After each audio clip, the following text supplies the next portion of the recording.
పాసమైలారం ఘటనలో మృతుల సంఖ్య పెరుగుతోంది. ఇప్పటి వరకు 12 మంది డెడ్ బాడీలను వెలికితీశారు.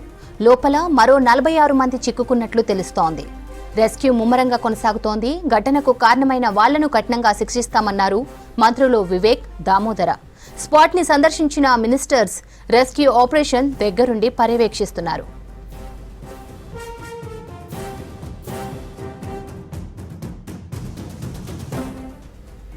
ఘటన జరిగిన 15 నిమిషాల్లోనే అధికారులు స్పాట్లో ఉన్నారన్నారు కార్మిక శాఖ మంత్రి వివేక్ వెంకటస్వామి. ప్రమాదం ఎలా జరిగిందనే దానిపై సమగ్ర దర్యాప్తు చేస్తున్నామన్నారు. రియాక్టర్ పేలిందనేది అవాస్తవమని తెలిపారు. కంపెనీలో బ్లాస్ట్ జరిగిందని అన్నారు. ప్రమాదంలో ఫ్యాక్టరీ మేనేజర్ కూడా చనిపోయారన్నారు వివేక్. ఘటనతో ఎఫెక్ట్ అయిన చుట్టుపక్కల ప్రజల్ని కూడా హాస్పిటల్కు తరలించామని చెప్పారు మంత్రి వివేక్. ఇక ఈ ఘటన బాధాకరమని, మృతుల కుటుంబాలను ఆదుకుంటామన్నారు మంత్రి దామోదర. మరో 2-3 గంటల్లో మృతుల వివరాలు తెలుస్తాయని చెప్పారు. ఘటనకు కారణాలు తెలియాల్సి ఉందని చెప్పారు. ఘటన జరిగినప్పుడు దాదాపు 90 మంది డ్యూటీలో ఉన్నారని, 46 మంది లోపల చిక్కుకుంటే మిగతా వారు బయటపడ్డారన్నారు. చిక్కుకున్న వారిలో 12 డెడ్ బాడీలు వెలికితీశామన్నారు దామోదర.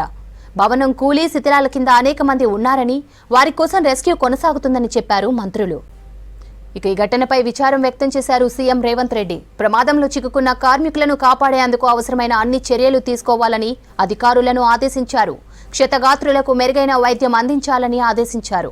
పూర్తిగా కూలిపోయింది అడ్మినిస్ట్రేషన్ బిల్డింగ్. అప్పటికే బిల్డింగ్ లో పెద్ద ఎత్తున కార్మికులు ఉన్నట్లు తెలుస్తోంది. సంఘటనా స్థలానికి హైడ్రా, ఫైర్, పోలీస్ సిబ్బంది రెస్క్యూ ఆపరేషన్ కొనసాగిస్తున్నారు. భారీ క్రేన్ల సాయంతో అడ్మినిస్ట్రేషన్ బిల్డింగ్ శిథిలాలను తొలగిస్తున్నారు.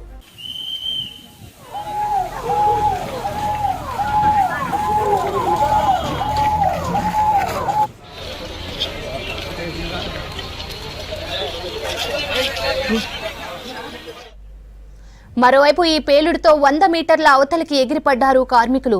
కంపెనీ షెడ్ కుప్పకూలింది. దీంతో బయటికి పరుగులు పెట్టారు కార్మికులు. కెమికల్ ఫ్యాక్టరీలో మంటల వల్ల ఘాటైన వాసనలు బయటకు వస్తుండటంతో స్థానికులు తీవ్ర ఇబ్బందులు పడ్డారు. ప్రమాదం జరిగిన స్థలానికి ఎవరూ రావద్దని చెప్పారు అధికారులు. పాసమైలారం ఘటనపై మరింత సమాచారం ధనరాజ్ అందిస్తారు. ధనరాజ్, పేలుడు ఘటనలో మృతుల సంఖ్య ఎంతవరకు చేరింది? వాళ్ళ డీటెయిల్స్ ఏంటి?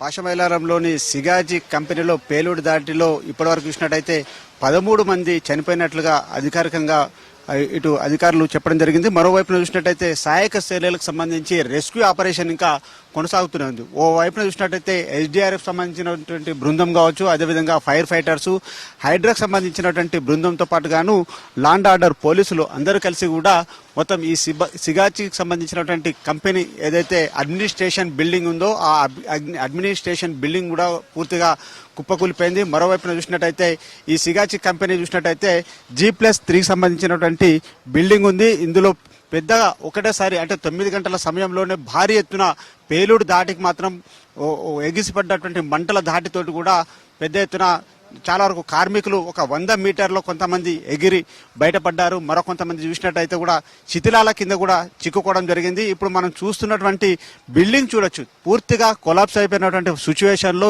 ఈ శిథిలాలను పూర్తిగా తొలగిస్తే కానీ ఆ శిథిలాల కింద, ఆ శకలాల కింద కూడా ఎంతమంది ఉన్నారు ఎగ్జాక్ట్గా ఇప్పుడు మాత్రం చెప్పలేము, కానీ ఇప్పటికే అధికార యంత్రాంగం చేస్తుంది. మరోవైపున చూసినట్టయితే జిల్లా యంత్రాంగం సంబంధించి ఇప్పటికే కలెక్టర్తో పాటుగాను అదేవిధంగా జిల్లా ఎస్పీ కూడా పూర్తిగా ఈ ఘటనా స్థలాన్ని కూడా పరిశీలిస్తున్నారు. మరోవైపున ఘటనా స్థలాన్ని ఇప్పటికే కార్మిక శాఖ మంత్రి అయినటువంటి వివేక్ వెంకటస్వామి కూడా పూర్తిగా పరిశీలించారు. అదేవిధంగా కార్మికులకు సంబంధించినటువంటి ఎవరైతే ఈ ఇన్సిడెంట్లో చనిపోయినారో వారిని ప్రభుత్వ పరంగా ఆదుకుంటాము, మరోవైపున గాయపడ్డ వారిని అందరికీ కూడా మెరుగైనటువంటి ట్రీట్మెంట్ అందిస్తామంటూ ఓవైపున కార్మిక శాఖ మంత్రి వివేక్ వెంకటస్వామి కూడా పూర్తిగా ఘటనా స్థలాన్ని వచ్చి పరిశీలించడం జరిగింది. మరోవైపున వైద్య శాఖ మంత్రి కూడా దామోదర్ రాజనరసింహ వచ్చి కూడా ఈ ఘటనకు సంబంధించినటువంటి పూర్తి వివరాలను కూడా అడిగి తెలుసుకున్నారు. ఆ తర్వాత రెస్క్యూ సంబంధించి ఆపరేషన్ కొనసాగుతూ ఉంది. ఇక మొత్తం ప్రమాద బారిన పడ్డట్టు సంబంధించినటువంటి వారిలో వివరాలు చూసినట్టయితే ఎక్కువ కూడా బీహార్కు చెందినటువంటి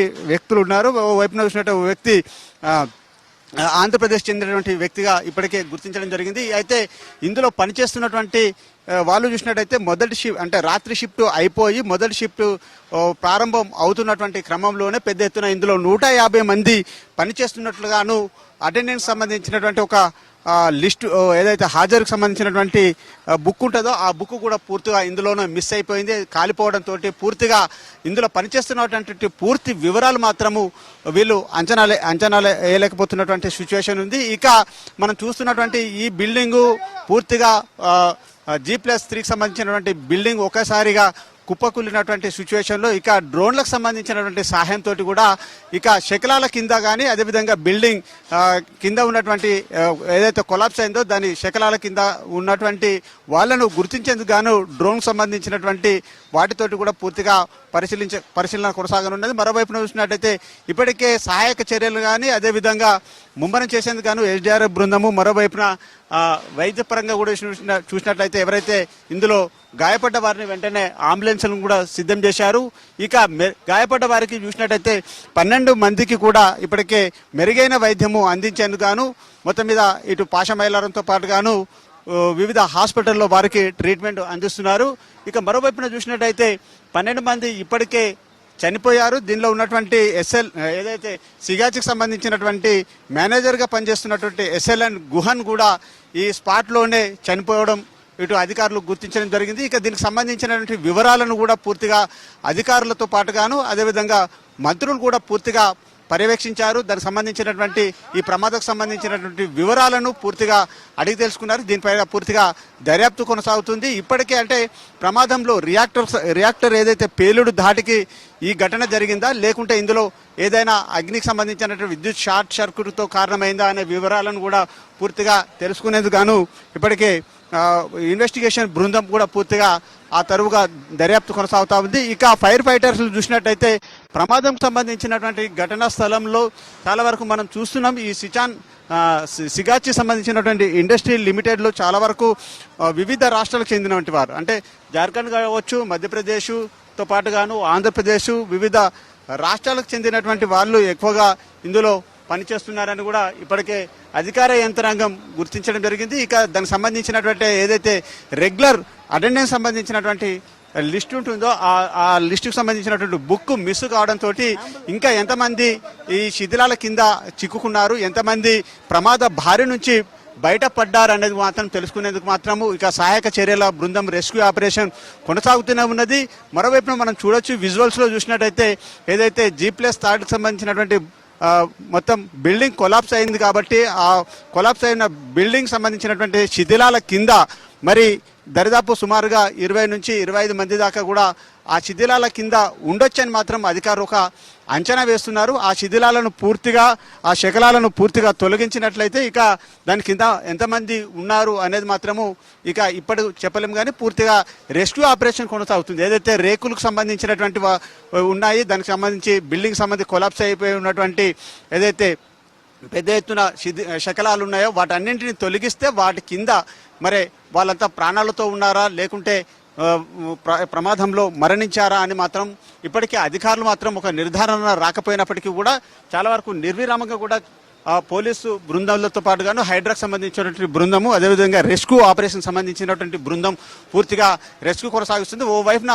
ఫైర్ సంబంధించినటువంటి డీజీ నాగిరెడ్డి అదేవిధంగా హైడ్రా పోలీస్ కమిషనర్తో పాటుగాను వివిధ పోలీసు అధికార వర్గాలు అదేవిధంగా జిల్లా ఎస్పీ యంత్రాంగంతో పాటుగాను జిల్లా కలెక్టర్ బృందం అంతా కూడా పూర్తిగా రెస్క్యూ అంతా కొనసాగిస్తున్నారు. ఈ బిల్డింగ్ను పూర్తిగా ఏవైతే శకలాలను తొలగిస్తే ఇక ప్రమాదం సంబంధించినటువంటి వారిని ఎవరైతే చిక్కుకున్నారో వారందరినీ కూడా బయటకు తీయొచ్చు అనేది మాత్రము అధికార యంత్రాంగం చాలా వరకు నిర్విరామంగా వాళ్ళు పనిచేస్తున్నటువంటి సిచ్యువేషన్ ఉంది. ఇక మరోవైపున ప్రొక్లైన్లను తీసుకొచ్చారు, మరోవైపున క్రేన్లను తీసుకొచ్చి చాలా వరకు ఆ శిథిలాలను శకలాలను అన్నింటినీ తొలగించే ప్రయత్నం కొనసాగుతూనే ఉంది. ఇక మృతులకు సంబంధించినటువంటి వివరాలను ఎప్పటికప్పుడు రికార్డ్ చేసేందుకు ఒక కంట్రోల్ రూమ్ను ఏర్పాటు చేయడం జరిగింది.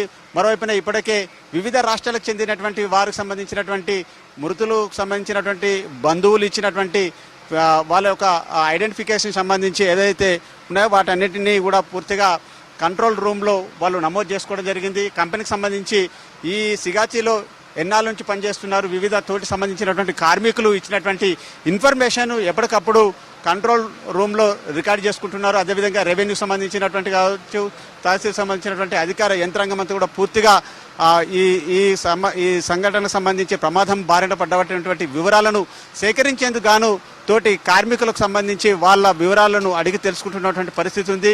ఇక పెద్ద ఎత్తున ఈ బిల్డింగ్ అంటే కొలాప్స్ అయినటువంటి క్రమంలో ఈ ప్రమాద బారి నుంచి ఎంతమంది బయటపడి ఉంటారనేది కూడా తెలుసుకునేందుకు గాను చాలా వరకు సమాచారాన్ని కూడా ఓవైపు అధికార యంత్రాంగం సేకరిస్తూ ఉంది. ఇక జిల్లా కలెక్టర్ ప్రావీణ్యతో పాటుగాను అదేవిధంగా జిల్లా ఎస్పీ పరితోష్ పూర్తిగా అధికార యంత్రాంగం అంతా కూడా చాలా వరకు రెస్క్యూ చేస్తున్నటువంటి దృశ్యాలను చూడొచ్చు. ఎవరైనా ప్రమాదవశాత్తుగా ఈ బిల్డింగ్ కింద చిక్కుకొని వాళ్ళు ఒకవేళ తీవ్రమైనటువంటి గాయాలు అయితే వాళ్ళను వెంటనే అంబులెన్స్లను వాళ్ళను తీసుకొచ్చి అంబులెన్స్ ద్వారా కూడా ట్రీట్మెంట్ ఇచ్చేందుకు గాను ఇక ప్రధానంగా కూడా మనం ఇక్కడ 2 అంబులెన్స్లను కూడా సిద్ధం చేయడం జరిగింది. మరోవైపున చూస్తున్నాం మనం ఇప్పుడు ఈ బిల్డింగ్ చూడొచ్చు.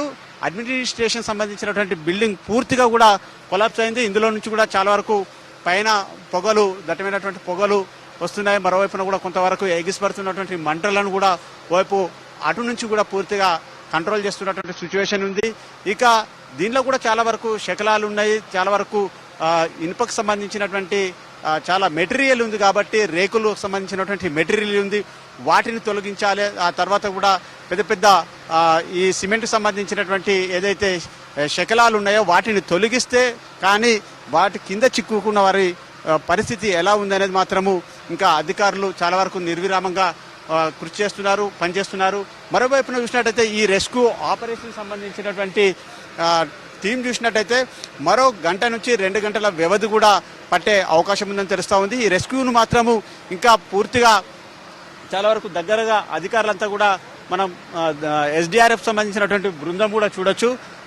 వాటిలో జేసీబీ సాయంతో కూడా అక్కడ సుమారుగా గ్రౌండ్ ఫ్లోర్లోనే చాలా మంది వ్యక్తులు పనిచేసి ఉంటారు కాబట్టి వారికి సంబంధించినటువంటి ఫైండ్ అవుట్ చేసేందుకు గాను అనుమానాస్పదంగా ఎక్కడైతే ఉందో ఆ సిచ్యువేషన్ ఆ గ్రౌండ్ సంబంధించినటువంటి ప్లేస్ను చాలా వరకు మార్క్ చేసి అక్కడి నుంచి అక్కడికి లోపలికి వెళ్లేందుకు గాను కొంత రోప్ సహాయంతో ఎస్డిఆర్ఎఫ్ బృందము ఆ లోపలికి వెళ్ళి అక్కడ ఉన్నటువంటి లోపల సిచ్యువేషన్ను అంచనా వేసేందుకు గాను అధికార యంత్రాంగము పూర్తిగా ఆ దిశగా పనిచేస్తూ ఉంది.